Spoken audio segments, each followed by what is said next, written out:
পুলিশের বিরুদ্ধে আবারও বিস্ফোরক অভিযোগ আনলেন ব্যারাকপুর লোকসভা কেন্দ্রের বিজেপি প্রার্থী অর্জুন সিং। হালি শহরের চ্যান গেটের সামনে দিয়ে কিসমত আলী নামে এক ব্যক্তি যাচ্ছিলেন। সেই সময় ল্যাংড়া বাবুর নামে এক দুষ্কৃতী বিনা কারণেই কিসমত আলীকে মারধর করেন। অভিযোগ থানায় বিষয়টা জানাতে গেলে থানা থেকে কোনো অভিযোগ নেওয়া হয়নি।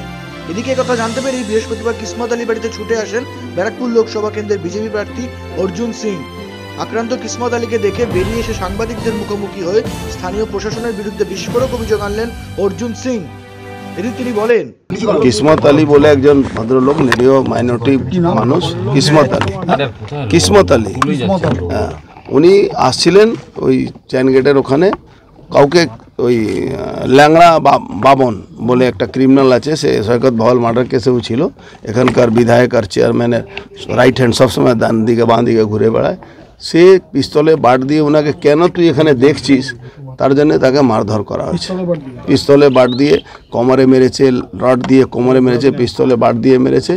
এবার উনি থানায় যখন যান, থানা ওসি বলে কি উল্টে ওকে ধমক দেয় কি, ও বললো কি এখানে সিসিটিভি ক্যামেরা আছে, আপনি দেখে নিন।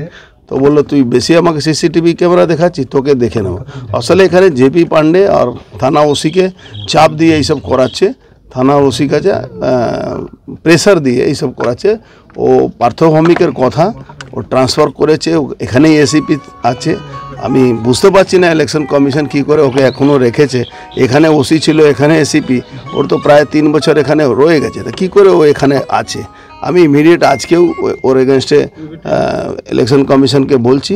আর যে একে ইমিডিয়েট বরখাস্ত করা যায় না, জেপি পান্ডে আর থানা ওসিকে ইমিডিয়েট বরখাস্ত করা জানে। যাকে মারধর করার পরে সে এফআইআর নিচ্ছে না, তো ইলেকশন কমিশনের আন্ডারে যদি এফআইআর না নিতে পারে তাহলে কবে এফআইআর নিত? যখন ইলেকশন শেষ হয়ে যাবে তবে এফআইআর নেবে। ব্যুরো রিপোর্ট, নজরে বাংলা।